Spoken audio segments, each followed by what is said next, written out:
Durante siglos la energía significaba una cosa: carbón. Las fábricas quemaban toneladas diarias. Las locomotoras tragaban carbón sin parar. Las ciudades se asfixiaban con humo negro. Londres era la gran mancha. Pittsburgh ardía día y noche. La revolución industrial funcionaba a base de fuego y hollín.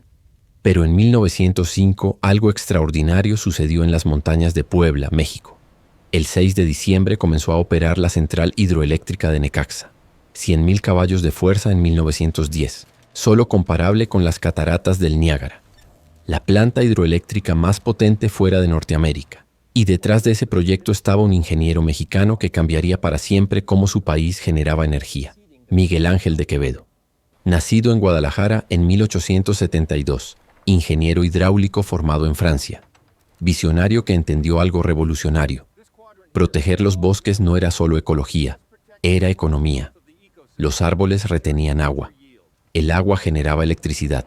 La electricidad impulsaba industrias. Sin bosques no había energía sostenible. Quevedo trabajó con empresas extranjeras que construyeron Necaxa. Pero su verdadera batalla fue convencer a México de que la energía limpia requería protección ambiental.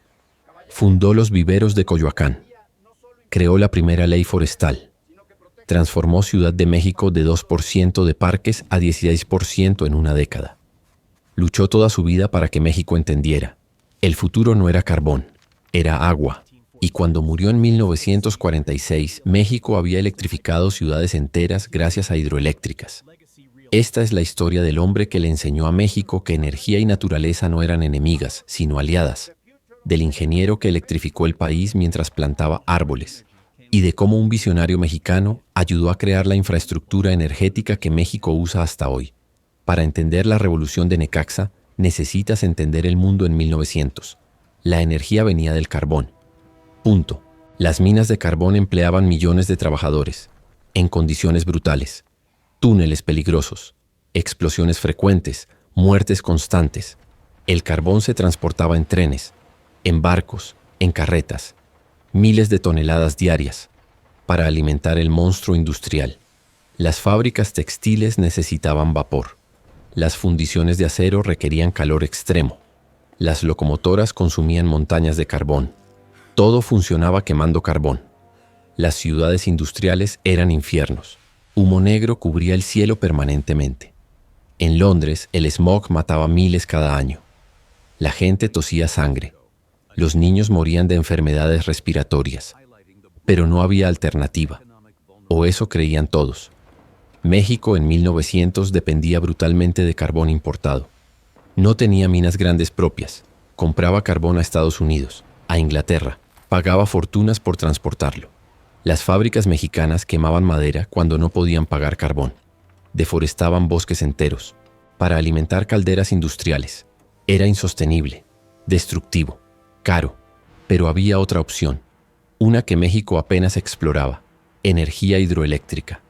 Usar la fuerza del agua cayendo para mover turbinas, generar electricidad, sin quemar nada, sin contaminar, sin depender de importaciones. Y en las montañas de Puebla había un lugar perfecto.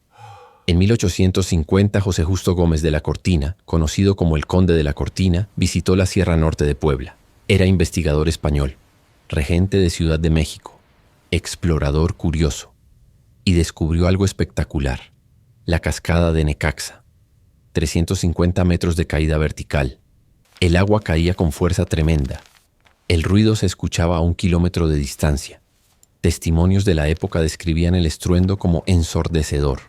Era poder natural puro, energía desperdiciada, cayendo al vacío, esperando ser aprovechada. El conde registró la cascada en mapas oficiales, pero nadie hizo nada durante décadas. México no tenía capacidad técnica, ni capital, ni visión. Pero eso cambiaría con Porfirio Díaz. Porfirio Díaz era fanático de la tecnología. En 1882, durante su luna de miel en Nueva York, conoció a Thomas Alva Edison. Edison lo llevó a su taller, le mostró la bombilla eléctrica, las dínamos, los sistemas de distribución. Díaz quedó deslumbrado. Imaginó México iluminado con electricidad, las calles de Ciudad de México brillando, las fábricas operando sin carbón, México compitiendo con las grandes capitales del mundo. Se obsesionó con un objetivo: convertir Ciudad de México en una de las ciudades mejor iluminadas del mundo, para los festejos del centenario de la independencia en 1910. Tenía 8 años para lograrlo, y ofreció ventajas increíbles a quien lo ayudara: exención total de impuestos, concesiones generosas, garantías gubernamentales, lo que fuera necesario. En 1895, el francés Arnoldo Baquier creó la Société du Necaxa, con concesión del gobierno mexicano, para aprovechar el potencial hidroeléctrico de la cascada. Pero Baquier no tenía capacidad técnica, ni presupuesto suficiente. El proyecto estaba más allá de sus capacidades. Necaxa requería ingeniería de clase mundial y capital masivo. Díaz necesitaba a alguien con experiencia. Le enviaron información sobre Necaxa a Frederick Stark Pearson, ingeniero estadounidense eminente, experto en proyectos hidroeléctricos. Había construido sistemas eléctricos en Estados Unidos, en Canadá. Sabía cómo hacer proyectos gigantes.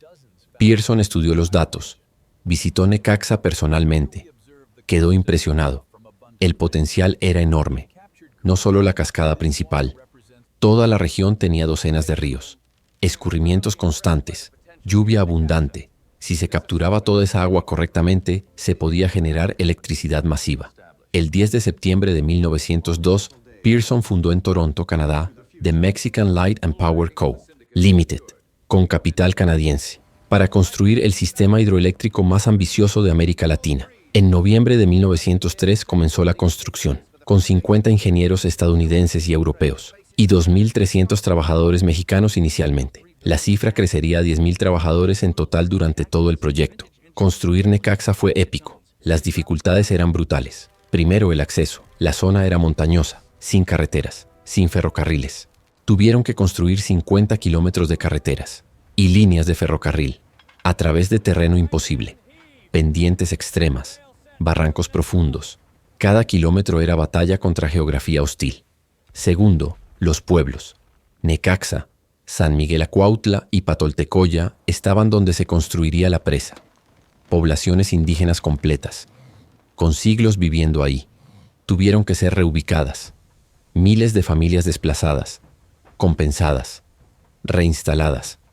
Fue trauma social masivo, pero inevitable para el proyecto. Tercero, la presa misma. El dique de Necaxa es maravillosa obra de ingeniería, según cronistas de la época. ¿Por qué? No había piedra suficiente en la zona, ni concreto moderno todavía, así que usaron arcilla local para revestir el núcleo del dique. Técnica innovadora, arriesgada, pero funcionó perfectamente. Cuarto, el sistema de captación de agua. Esto fue lo más complejo. No bastaba con la cascada de Necaxa. Necesitaban captar agua de 26 ríos diferentes, dispersos por la sierra, a kilómetros de distancia unos de otros.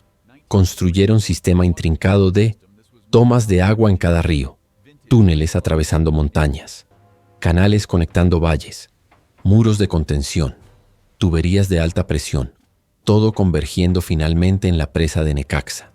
El sistema completo abarca 1.376 kilómetros cuadrados, con 275 kilómetros de líneas de conducción.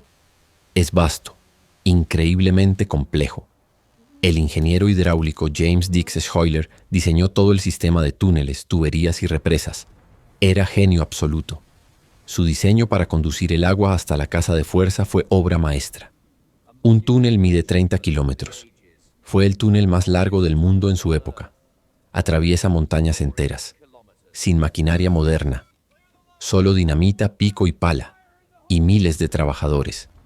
La galería filtrante que diseñó reúne aportes de corrientes subterráneas. Alimenta el embalse constantemente. Asegura flujo continuo incluso en sequía. Y la solución de instalar la casa de máquinas a 450 metros de profundidad, bajo tierra. Fue revolucionaria. Maximizaba la presión del agua cayendo.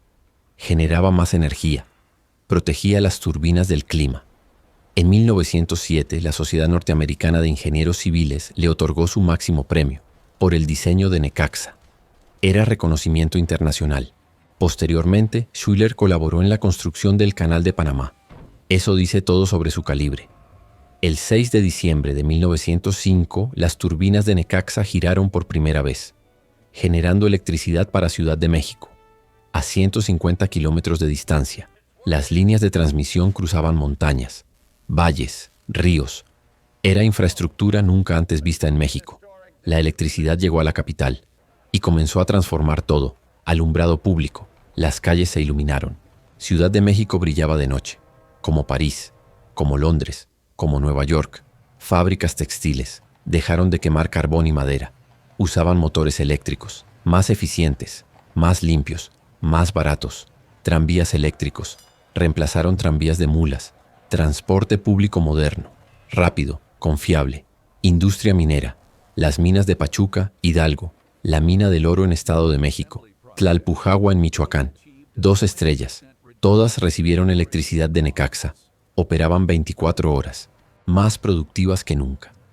Para 1910, Necaxa operaba a máxima capacidad, 100.000 caballos de fuerza. Era una de las generadoras más potentes del mundo, solo comparable con Niágara. Porfirio Díaz logró su objetivo. México celebró el centenario de la independencia con Ciudad de México brillando eléctricamente. Era símbolo de progreso, de modernidad, de México entrando al siglo XX. Necaxa fue parteaguas. Marcó el inicio de la Revolución Industrial Mexicana. Por primera vez México generaba electricidad a gran escala, sin depender de carbón importado, con energía limpia, renovable, sostenible. Mientras Necaxa se construía, Miguel Ángel de Quevedo observaba con preocupación. Quevedo nació en Guadalajara, Jalisco, el 27 de septiembre de 1872. A los 10 años quedó huérfano. Se fue a vivir con su tío, un canónigo en Bayonne, Francia. Estudió en colegios cerca de montañas, con maestros que combinaban academia con trabajo de campo. Aprendió a amar la naturaleza, a entender ecosistemas. En la Escuela Politécnica de París estudió ingeniería civil, con especialización en ingeniería hidráulica. Su profesor Alfredo Durand-Clay le advirtió: un ingeniero hidráulico sin conocimientos forestales es deficiente, un zopenco que hará graves errores. Le explicó que en países montañosos con lluvias torrenciales y sequías prolongadas, como México, los bosques son cruciales. Retienen agua en época de lluvia. La liberan gradualmente en sequía. Sin bosques, los ríos se secan. Las inundaciones arrasan todo. El sistema colapsa. En 1887, Quevedo se graduó. Regresó a México ansioso de aplicar lo aprendido. Trabajó primero en ferrocarriles. Luego fue contratado por empresa francesa para investigar el potencial de electricidad hidráulica en México. Y ahí entendió todo. México estaba deforestando brutalmente, para obtener madera, para carbón vegetal, para despejar tierras agrícolas. Los bosques desaparecían, y con ellos el agua. Los ríos que alimentarían hidroeléctricas futuras se secaban. Comprendí que la protección forestal era indispensable para mantener el caudal de las aguas por aprovechar, a fin de surtir energía hidroeléctrica a la Ciudad de México e industrias de sus contornos que consumían gran cantidad de leña en sus calderas. Era conexión brillante. Energía hidroeléctrica requería bosques saludables. No eran opuestos, eran complementarios. Proteger bosques era proteger el futuro energético de México. Quevedo comenzó su cruzada. En 1901 gestionó la creación de parques en Ciudad de México. Antes de su programa, parques y jardines eran menos del 2% de superficie urbana abierta. Para 1911 había aumentado a 16%, 8 veces más. Transformó la ciudad, plantó miles de árboles, creó espacios verdes, pulmones para la capital, fundó la Sociedad Forestal Mexicana, primera organización dedicada a protección de bosques. Luchó por la primera ley forestal de México, legislación que protegía bosques, regulaba tala, promovía reforestación. Compró el rancho Panzacola en Coyoacán, lo renombró Arboretum Ranch. Comenzó a plantar árboles experimentales, especies de todo el mundo, probando cuáles crecían mejor en clima mexicano. Parte de ese terreno es hoy el Parque Nacional Viveros de Coyoacán. Su legado más visible: se hizo amigo de Ernesto Pujibet, empresario francés. Con su apoyo, diseñó y construyó varios proyectos hidroeléctricos. Quevedo pasó a ser jefe del Departamento Forestal del Ministerio de Agricultura. Desde ahí, implementó políticas nacionales, protección de cuencas hidrográficas, reforestación obligatoria, regulación de tala comercial. En 1935 fue nombrado director del Departamento de Caza y Pesca Forestal. Siguió luchando hasta el final. Por décadas Quevedo fue voz solitaria, predicando en el desierto. Pocos entendían la conexión entre bosques y energía. Lo veían como excéntrico, como obstáculo al progreso. Pero él persistía. Escribía, daba conferencias, plantaba árboles, uno por uno, miles y miles. Le apodaron el apóstol del árbol, título que llevó con orgullo. El proyecto de Necaxa se completó totalmente en 1954, casi 50 años de construcción continua, agregando presas, túneles, plantas. El sistema final es monumental. Comprende 5 municipios, 4 en Puebla, 1 en Hidalgo. Capta agua de 40 ríos, no 26 como inicialmente, 40 ríos y escurrimientos. Todo el sistema cubre 1.376 kilómetros cuadrados. Es área vasta, del tamaño de una ciudad entera. 10 generadores producen aproximadamente 115 megawatts. No es mucho para estándares modernos, pero en su época era colosal y sigue operando hoy, después de más de un siglo. En 2009, cuando se extinguió Luz y Fuerza del centro, Necaxa operaba a más de 90% de capacidad instalada, después de casi 100 años. Eso habla de calidad de construcción, de diseño brillante, de mantenimiento dedicado. Para Puebla, Necaxa es tan importante que es uno de los 4 elementos en su escudo de armas. Símbolo de orgullo estatal, reconocimiento permanente. Necaxa es considerada cuna de la industria eléctrica en México y América Latina, porque cuando se construyó no había empresa similar en todo México, ni en el continente, excepto Norteamérica y Brasil. Marcó parteaguas en desarrollo económico. Revolucionó sistemas de producción, industria de transformación, alumbrado público y privado, sistema de transportación. Todo cambió gracias a Necaxa. Y uno de los 7 puntos medulares del país para arranque negro. Si México sufre apagón generalizado total, Necaxa puede restablecer servicio desde cero. Solo necesita agua cayendo. No depende de electricidad externa. Es autosuficiente. Esa capacidad es estratégica, invaluable. Miguel Ángel de Quevedo murió el 15 de julio de 1946 en su casa de Coyoacán, cerca de los viveros que fundó. Tenía 73 años. Dedicó más de 50 años a proteger bosques mexicanos, a plantar árboles, a educar sobre conexión entre naturaleza y progreso. No vivió para ver el sistema Necaxa completado en 1954, pero vio su impacto. México electrificado, industrias funcionando con energía limpia, ciudades iluminadas sin quemar carbón y bosques protegidos, alimentando ríos que generaban electricidad. Su visión se había cumplido, parcialmente al menos, porque la batalla por los bosques nunca termina. Cada generación debe pelearla de nuevo. Hoy, más de un siglo después, Necaxa sigue generando electricidad. Los viveros de Coyoacán siguen siendo pulmón verde de Ciudad de México. Las leyes forestales que Quevedo ayudó a crear evolucionaron, se fortalecieron. México tiene ahora sistema de áreas naturales protegidas, parques nacionales, reservas de biosfera. No es perfecto. La deforestación continúa, pero existe marco legal, instituciones, conciencia ambiental, todo sembrado por Quevedo hace un siglo. Y la energía hidroeléctrica sigue siendo crucial para México. No es mayoría. El país usa gas, petróleo, renovables diversas. Pero hidroeléctricas como Necaxa son base estable, confiable, limpia. Sin ellas, la red eléctrica sería más frágil, más contaminante, más cara. La historia de Miguel Ángel de Quevedo enseña lecciones profundas. Primero, progreso y naturaleza no son enemigos, son aliados. La energía limpia requiere ecosistemas saludables. Segundo, visión a largo plazo es esencial. Quevedo plantaba árboles que tardarían décadas en crecer, sabiendo que él no vería beneficio completo, pero lo hacía por generaciones futuras. Tercero, un individuo dedicado puede cambiar un país. Quevedo no tenía poder político masivo, no era millonario, era ingeniero, profesor, activista, pero transformó México. Cuarto, la infraestructura bien hecha dura siglos. Necaxa tiene más de 100 años. Sigue funcionando, porque fue construida correctamente, con ingeniería sólida. con visión de permanencia. Miguel Ángel de Quevedo y Zubieta, 27 de septiembre de 1872, 15 de julio de 1946. El apóstol del árbol. El ingeniero que entendió que bosques y electricidad eran inseparables, que luchó 50 años para que México protegiera su naturaleza, que plantó miles de árboles con sus propias manos, que transformó Ciudad de México de desierto urbano a ciudad con parques, y que nos enseñó que el verdadero progreso no destruye la naturaleza, la integra, la protege, la usa sabiamente.